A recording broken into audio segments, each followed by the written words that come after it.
President Trump hard at work making America great again. Tweeting yesterday, business looking really good for next year. Will be a great year for companies. This president is not waiting around. It's a good position to be in heading into 2018. The president launching a scathing new attack on Twitter this morning. He called that infamous Russian dossier bogus and a pile of garbage. If the FBI used this dossier in an affidavit in support of a search warrant to spy on the Trump associate, it's a crime. The United States is sanctioning two it describes as key leaders of North Korea's unlawful weapons programs. The U.S. military says ISIS has lost 98% of the territory it once held. Half those losses coming since President Trump took office. So what are Hillary Clinton's 2018 New Year's resolutions? Vanity Fair has a few ideas. Take up a new hobby in the new year. Volunteer work, knitting, improv comedy, literally anything that'll keep you from running again. Cheers to you, Hillary Clinton. Leland, that was your choice of music, right? I guess on your first day here, you get whatever you want, right? Okay, that's the way you welcome folks to the couch. I think that was an official Leland Vitter request, right? Welcome. Thanks for being here. Hey, thanks for having me. Awesome to have you. Awesome to have you. Lisa as well. Great to see you. Thanks for having me again. I mean, Brian, Steve, she came Ainsley. back after a couple of days. I was so surprised I was allowed through security. I thought there was going to be. No, you're on a list. It's just not the worst list. I saw my face in the front desk. You're on a watch list. Not the no-fly list yet. Fortunately, they didn't recognize me in the mornings. Well, we are glad that you're here. Brian, Steve, and Ainsley, they get a well-deserved vacation this week. So the JV team, not the ISIS JV team, just the regular JV team. Yes, clarify. We are self-declared the JV team. That's right. We are here to inform you, to entertain you, and we're glad that you are here on Fox and Friends. Thanks for joining us. I guess there's other stuff going on. There's a little bit of news going on this morning. Yeah, a lot of big news. Big news. You know, there's a big investigation we all know about. Bob Mueller looking into so-called Russian connections and all of that. Well, there's a new investigation. It's actually not new at all. It's been going on for an entire year that probably hasn't caught your eye, but it caught ours this morning because of a headline in USA Today. So take a look at this. This is a headline in the USA Today.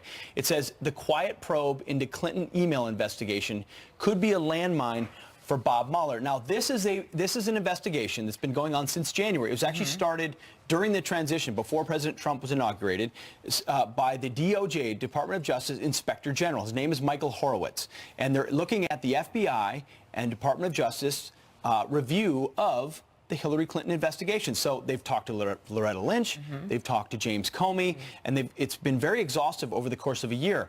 The reality is there's a lot of folks, especially who were within the FBI and DOJ, who are concerned about what this report will reveal, because it looks at whether or not Hillary Clinton got special treatment during the campaign as to how she handled her email and her private server. And Pete, what's important about this article as well is Michael Horowitz was one that unearthed the text messages between Peter Strzok and Lisa Page, and he's also not afraid to mix it up and go after some of these big federal bureaucracies, because he was the one that recommended big changes with the ATF after the botched Fast and Furious operation.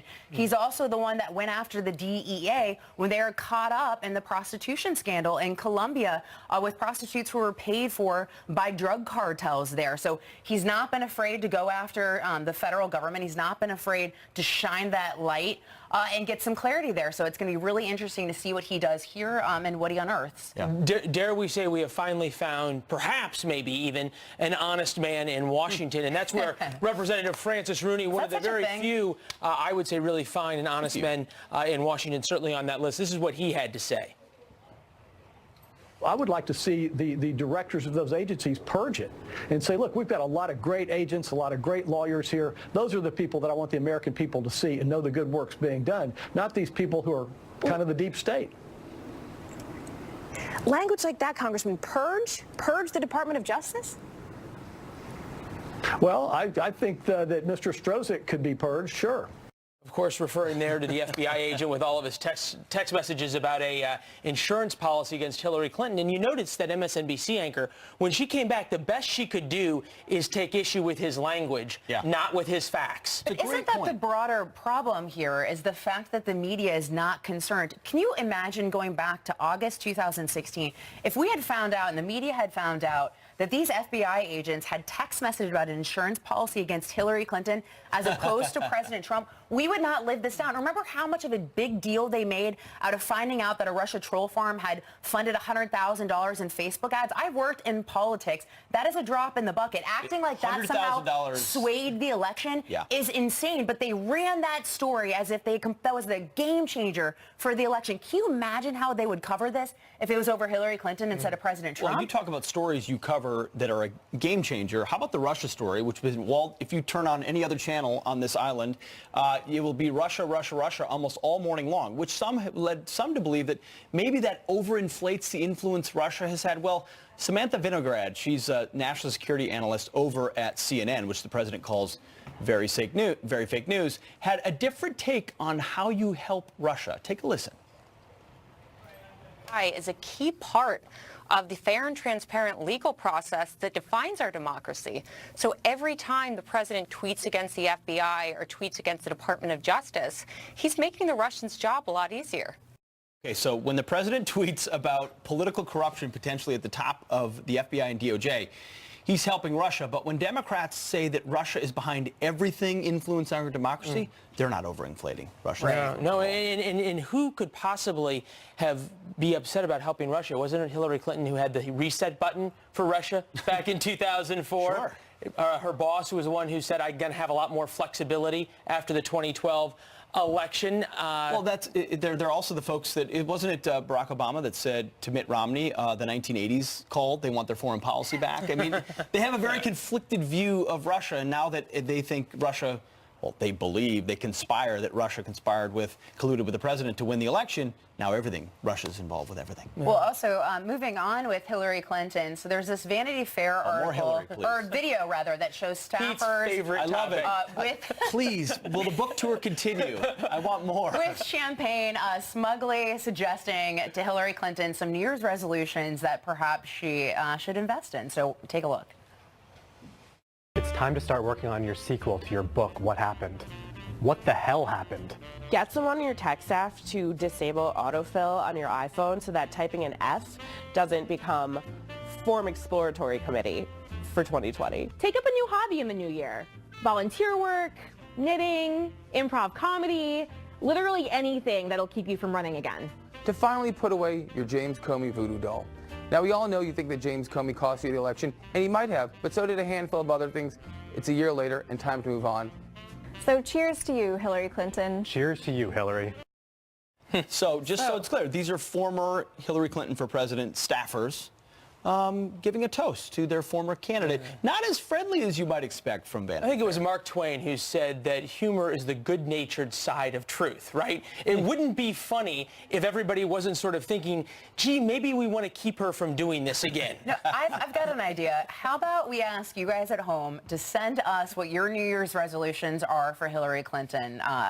Keep them coming. Send them this way. friends@foxnews.com. Let us know. What would your resolution be? If you were to hold a flute of champagne and talk to Hillary Clinton, what would you be talking about? Very interesting. Well, there's another story that caught our eye this morning.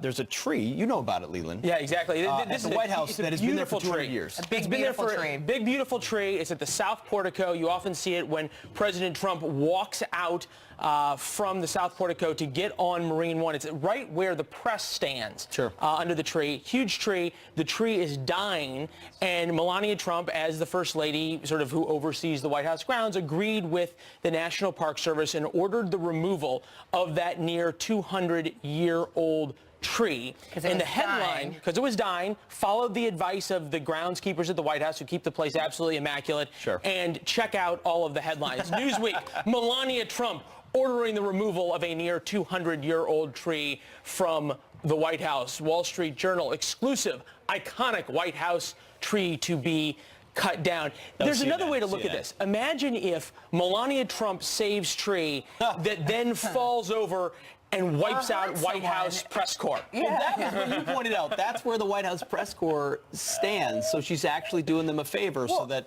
Also, if you Something read those bad doesn't headlines, they're making it seem like Melania Trump was walking around. It's like, cut that down. That one. I mean, this is as ridiculous as it gets with when she was going to Hurricane Harvey to go meet with the victims and check out the damage. And she had a change of shoes. She was wearing heels simply to the plane and then changed shoes when she got there. But there was this uproar about how it was distasteful for her to be in high heels.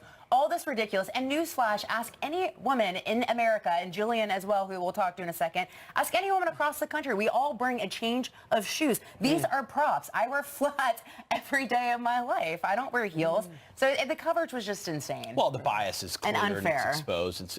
It's been so for a long time. So, yep, they're removing a tree. Not a big, but it was planted by Andrew Jackson, so that's what's very cool. It's 200 years old. It's got a lot of history. Beautiful tree. But they've apparently the upkeep has been terrible on it. They've poured cement into it. They've done terrible things over the years. It's going to die. You got to take it down, or it's going to fall in the White House. I think they're actually going to try to get some of the seedlings and something from this tree, and actually try to replant it so it will. They're going to do something thoughtful, Leland.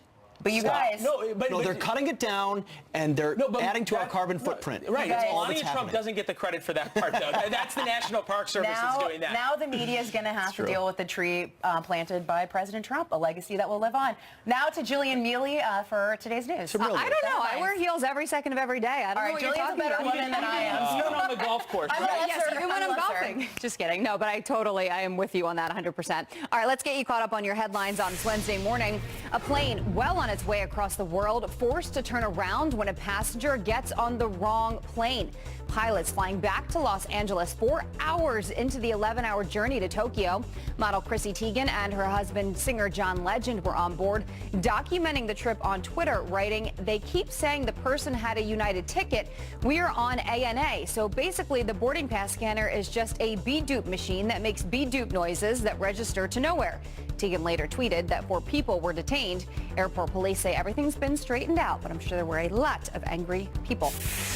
Panicked shoppers sent running for their lives after gunshots ring out right inside of a Memphis mall.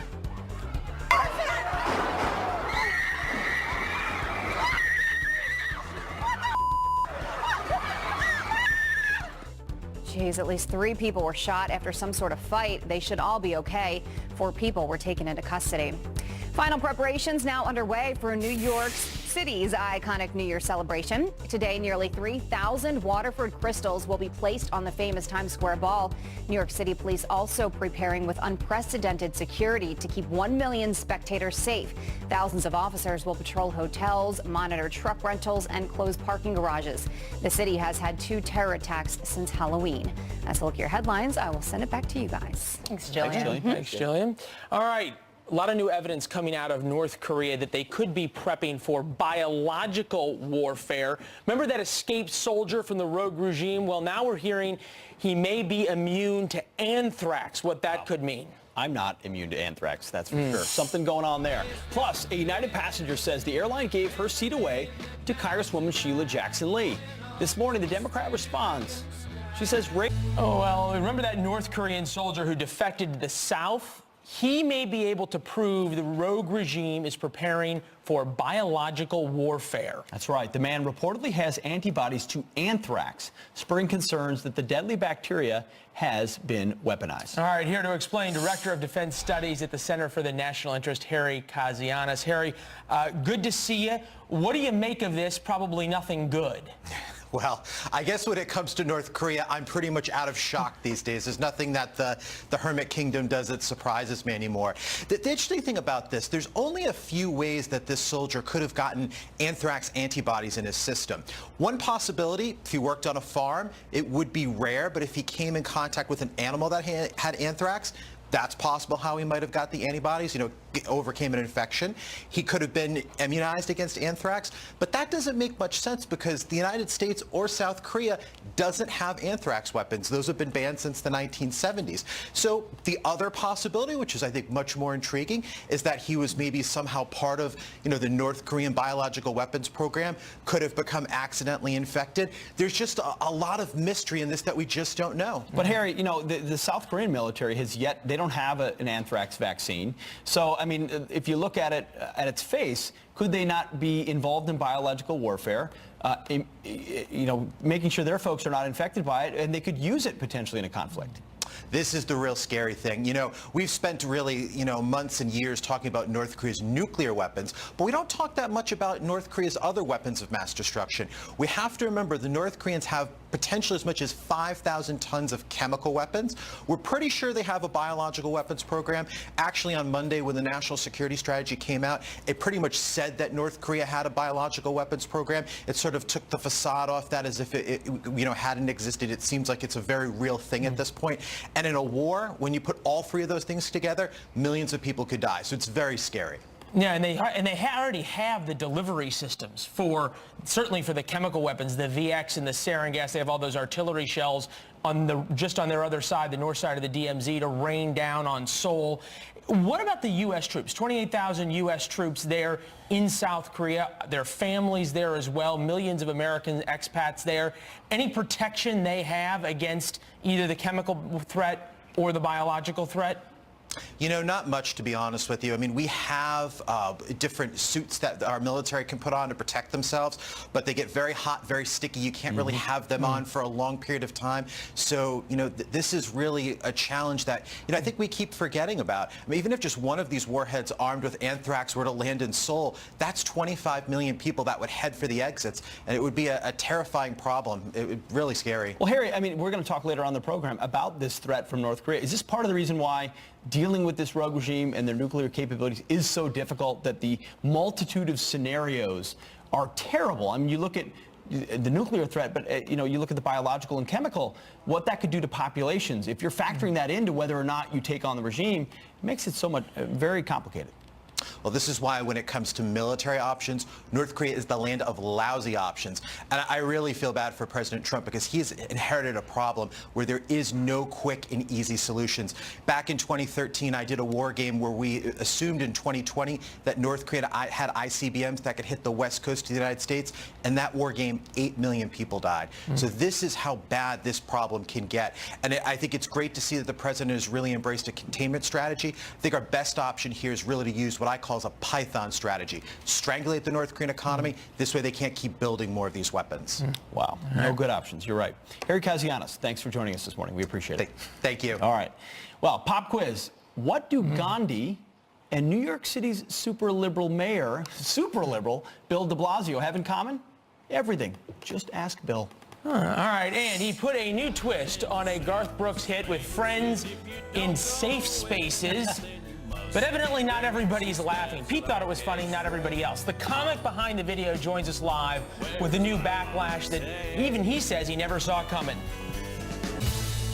Welcome back. A couple of quick headlines for you. Today's random drawing to determine the winner in the race for a crucial Virginia House seat is postponed. Democrat Shelley Simons asking the court to reconsider its ruling after last week's recount, where it was determined she and Republican incumbent David Yancey, they tied.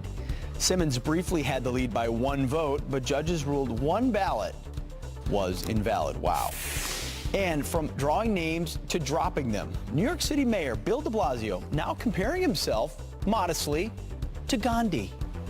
Someone tries something that doesn't work, it invalidates anything else they might do going forward. Well, tell Thomas Edison that, and Henry Ford, and, tell Mahatma Gandhi. I mean, there's no leader who hasn't had setbacks. He would be on that Mount Rushmore. De Blasio also taking a stab at Hillary Clinton, saying she'd be president if she had just followed his advice, of course.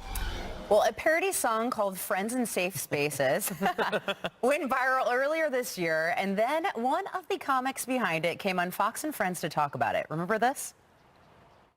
I got friends in safe spaces. If you don't go with, then you must be racist. That's our catchphrase.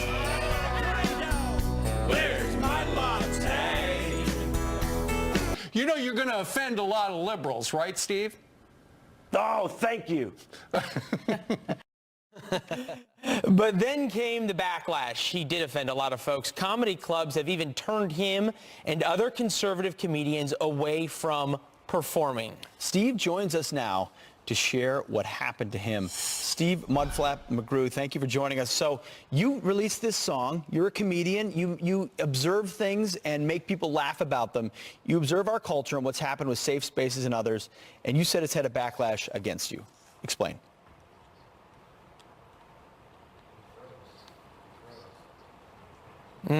I think we may have lost him. That's what happens when you're on Skype on a cruise ship. Evidently, he hasn't lost all of his gigs because he's on a cruise ship between Jamaica and some other wonderful port of call, performing, again, his Meanwhile, comedy gigs. we are in New York, and it is freezing outside. It is freezing, but so I'll say I think this. he got a good gig there. But he has a way better gig, it's true. But ultimately, I mean, comedy is about, as I said, observing things in life and then kind of making fun of them. Because what did you say? I mean, comedy is a real revelation. It was Twain who said it's true. It's funny because it's true. Yeah. In one way or another. And I mean, think about humor. We have Bill de Blasio on the cover of the New York Post. But see, here's the thing, you guys. There we go. President Trump during Bill de Blasio or Gandhi? But I think he should have gone bigger. You guys, during the first 100 days in President Trump of his presidency, he's been the subject of 1,060 jokes by late-night comedians, and we've seen people like Stephen Colbert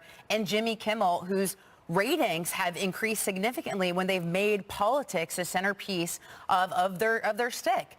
And so, so I think it's very difficult for conservatives, both in the comedy industry as well as in Hollywood, to try to survive when it's so slanted against you. But think about the humor you could have with Nancy Pelosi or Bernie Sanders or Hillary Clinton. Good-natured stuff. I mean, that we ultimately even saw is the never... Vanity Fair thing, right? Yeah, the Vanity Fair did pretty well with that. You're right. There's a lot that could be done there. So you can do of course, the president's always going to be a target of humor, and rightfully so. Every president has been. Sure. But when you beat that dead horse every single day, pretty soon you get to places that are unfunny or ultimately a political critique. Or if it's mean. Because a lot of times with the Trump administration, especially some of the attacks against Kellyanne Conway, have really crossed over into sexist territory. And it's crossed over to mean, and it's no longer funny. Sure, some of the comedic sketches of Sean Spicer, who I have a great amount of respect for, it was funny, right? So a lot of times it is funny, but sometimes it just gets into mean territory and loses that comedy value, comedic value. This is what happens when you have 3 TV hosts now try to fill what was supposed to be 4 minutes of comedy. Who aren't funny. Who are not funny. Sorry, guys. Sorry, but we're going to try to get Mudflap back to actually be funny coming up a little bit later in the show. Meantime, remember this guy? On Friday, he got the support of President Trump via Twitter. So will Florida Congressman Ron DeSantis make it official and run for governor? He has that opportunity next. We'll try to get to the bottom of that. And these two men have been best friends for more than 60 years. And it turns out they have a lot more in common than they thought. The incredible surprise is coming up next. Don't miss it. A little bit more like my opening theme song that I requested. I can see you jamming out. Yeah. Another Leland request. That's right. My request is if my Twitter feed is not the first one on the banner when it goes through, I'm angry. It's part of my contract. It just ruins the rest of your day. Has to be first. Okay. Otherwise, I thought if you didn't eat, you're angry. Well, that's part of it too. There's many options for why Pete can be angry. There's a lot of corollaries It's a to long what makes me list. happy or sad. Well, part of what makes me happy is having this guy on the program, GOP Congressman Ron DeSantis. He's the member of the House Oversight and Government Reform Committee and House Judiciary Committee. Good morning, Congressman. Thanks for being here. Nice to see you. So, good morning. We've got a new report from the Washington Times that reveals that, according to sources familiar with the House and Senate investigations, that there's still right now, the FBI admits that it cannot verify the dossier claims, that famous Russian dossier, that there's no ability to confirm that, which, of course, is troubling to a lot of folks who feel like that could have been the basis upon which entire investigations were launched. What do you know and what can you share with us? Well, look, I'm hearing the exact same things. And think about where this dossier came from. It was not something that was generated by an intelligence agency. It was funded by the Democrats and Hillary Clinton through Perkins Cole law firm to Fusion GPS. And Fusion GPS created this. I think Christopher Steele, he had been a spy in Russia 25 years ago. He didn't really have any sources. I think he was really window dressing for this thing. They put a lot of BS in this thing, fake news, and they tried to dress it up as an intelligence product. And if the FBI used that was unverified, even Jim Comey admits that, to launch a counterintelligence investigation, I think that's something that's very, very troubling. We are digging for the answers on this, and we are going to get the answers on this. Congressman, on that point, if in fact this unverified dossier, this opposition research piece, honestly, if this was used to obtain a FISA warrant, what does that mean for the credibility of this investigation? Well, I think it would undermine the legitimacy of the genesis of the investigation and all the way to the present. The Russia collusion was always more of a narrative than anything based on any type of factual basis. But if this was the basis to get surveillance on an American citizen, and remember, if you're doing a FISA surveillance on an American citizen, it's not just that they may have foreign contacts. You got to actually say that there's a basis they may have committed a criminal offense. And if the dossier, an opposition research political hit piece, is what you're using, I think that that's going to call into question how they conducted themselves in this investigation. There's no doubt about it. Congressman, we often say in Washington it's rarely the crime, but often the cover-up. And we're hearing now about this Inspector General report that may be coming out in 2018. Michael Horowitz, the IG there at the Department of Justice, has been doing some pretty incredible and pretty even-handed work. Are you starting to get pushback yet from the FBI and from others inside DOJ about perhaps trying to cover up their tracks of what really happened in 2016 and stonewalling your committees yet? Well, look, I think it's been pulling teeth for us for now a couple of months. I mean, if you look at guys like me on the Judiciary Oversight Committee, you look at Devin Nunes on the Intelligence Committee, you know, we've tried to get simple answers about the genesis of the dossier, about whether the government paid for the dossier, whether they used the dossier, and it's always, no, we can't give that to you, we're negotiating all this. And the question is, if those are very simple questions to answer, and unless the answers are bad, wouldn't you just want to answer the question so we can move on? Sure, but what if we find out as part of this investigation, which the real investigation on this for the Inspector General is, did Hillary Clinton get preferential treatment when she was investigated for her email server and her emails? What if we find out indeed she did, which we're seeing, in fact, the Peter Strzok Lisa Page text messages, which we now know about, were revealed because of this Inspector General investigation. What if we find out there was preferential treatment? Well, look, everything I know, I don't see how you could come to any conclusion other than that there was preferential treatment. I mean, they wrote a letter exonerating her 2 months before they even interviewed her. If you look at how they conducted her interview, it was a softball interview. You had other witnesses in the room. You remember when they bleach bid all the emails. There was never any follow-up for obstruction of justice. You look at somebody like Cheryl Mills, who said, oh, I have no idea she had her own server. And then you look at the emails where she's asking about Hillary's server. Did they pursue her for false statements? Of course not. So this was treated differently than other cases. I think the IG is going to substantiate that, and that is obviously going to be a big blow for the Obama-Lynch Justice Department in terms of how they conducted themselves. Sure. Congressman, your colleague Francis Rooney has called for a purge at the FBI. Do you agree with him? Do we need to see a purge at the FBI? Well, look, I don't want to view the average FBI agent works hard. When I served in Iraq in the Navy, you had FBI agents out in Fallujah and Ramadi. These guys are patriotic. They do a great job. I think there has been problems with the leadership. Obviously, Comey, I think the president was right to fire Comey. And then you look at a guy like Peter Strzok. If he's going to say that it's his job as an FBI agent to prevent a certain candidate from getting elected and creating an insurance policy, that is somebody that you do not want to have power. And so anybody who turns up in that situation, you know, I think that they should get another line of work. And you make a great point, because Peter Strzok was not just an FBI agent. He was very senior in the Bureau, part of the counterintelligence operation there that runs a lot of the big-time investigations in Washington. If there is bias there, what are you going to do about it? Are you going to demand a special counsel? Or are you going to demand some type of clean out of the FBI? What's the options? Well, I think potentially all the above. I mean, if there was an abuse of power that's criminal in nature, you know, that would obviously cry out for a special counsel. There needs to be a major overhaul, I think, of some of the senior leadership. Because remember, Peter Strzok, he's the lead agent on the Hillary case. He interviews Cheryl Mills. He's in there for Hillary's interview. And then he's the lead agent on the Russia probe that then starts later. And that's where he's texting Lisa Page saying that they need an insurance policy to stop Trump.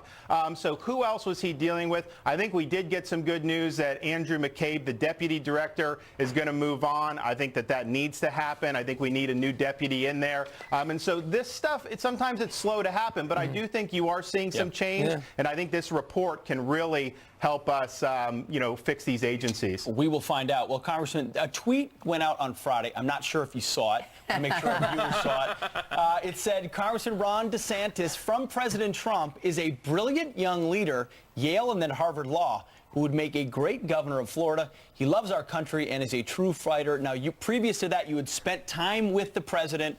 A lot of reports that you want to run for governor of Florida. Why don't you break some news for us here? Well, help us out. Well, stay tuned on that, but I can tell you when that tweet went out, the amount of buzzing on my phone from calls and text, I thought the phone was malfunctioning or there was something going on. But, I mean, when he tweets and he's got 100 million people that are seeing that, it's a really, really big deal. So I really appreciate the kind words from the president. He loves Florida, and he's been good for Florida, and I anticipate he'll continue to do that. So we'll definitely come back on your show in the new year, and we'll be happy to break some news then. I guess I'll have to wait then. Oh, okay. All right, so that's the point. So you got to think about this, because if you're promising to break news, that's almost like actually breaking it. Yeah, Leland's on something here. This is sort of like, this is the non-denial denial. It's sort of the non-acceptance acceptance. You know, Leland, you can use your deductive reasoning skills. I mean, there's nothing wrong with doing that. I see. Well done. Well done, sir. Right. Congressman, thanks a lot. Ron DeSantis. Appreciate you. Thanks, Congressman. You got it. All right, well, you know who's really good at deductive reasoning? Or breaking news. I was going to say, you get an A for effort. Yeah, it was a good try. All right, guys, good morning. Let's get you caught up on some of your headlines, starting with this. An illegal immigrant with a violent past arrested again by Border Patrol agents, this time for trying to illegally re-enter the country. Agents say 60-year-old Alicio Franco Ornelas previously served 15 years in jail for assaulting a peace officer. That's a cop who can write citations but may not carry a weapon.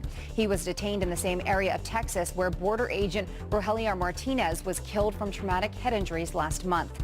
A Texas congresswoman says racism may be to blame for the latest United Airlines scandal. Democrat Sheila Jackson Lee took a passenger's first-class seat after the airline thought that woman canceled her flight.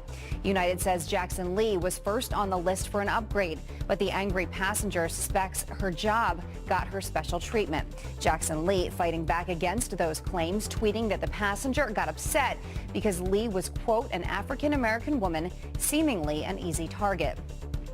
Two best friends have a lot more in common than they thought. After 60 years, Alan Robinson and Walter McFarlane just found out that they're brothers. A DNA test revealing the Hawaiian men share the same mother. And when he thought about it, compared forearms and everything. Hairy arms, that did it. Robinson was adopted and McFarlane never knew his dad. They call the news the best Christmas present ever. It's a pretty cool story, guys. Very cool. Very cool indeed. Best friends learn that they are brothers. Yep. That's like a rom-com. Well, like a great Christmas movie. I'm not sure I see the romance in that. Sorry, I don't know. Pete hasn't seen a lot of rom-coms. Maybe a Hallmark movie? I don't know. All right. Turning now to some extreme weather. A bitter Arctic blast gripping millions across the country.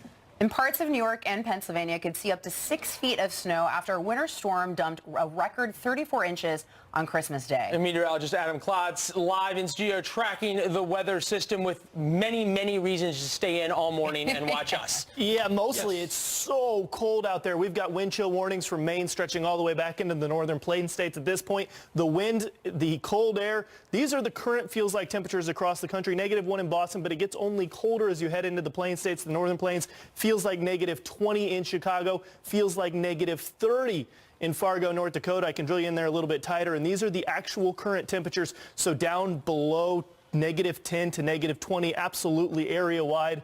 The warmest it's going to get today. These are your daytime highs. 6 degrees in Minneapolis. Pete, you're from Minnesota. Yeah. You guys are used to that, right? In Minnesota? Yeah. That's like Was that a good weather. accent? It's warm for now. No, that's good. Yeah, Called okay. freezing to Terrible. me. And I look at Tampa down there, right by your elbow, 80. High of 40 in Dallas. That's cool too for warm everybody. for Pete. 6 to 80.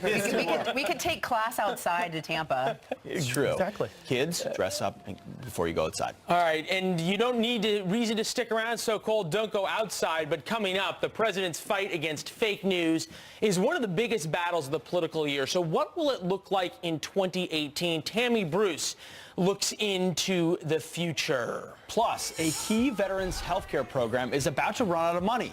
A retired Marine joins us next. He's fighting to keep it, and he's got a powerful message.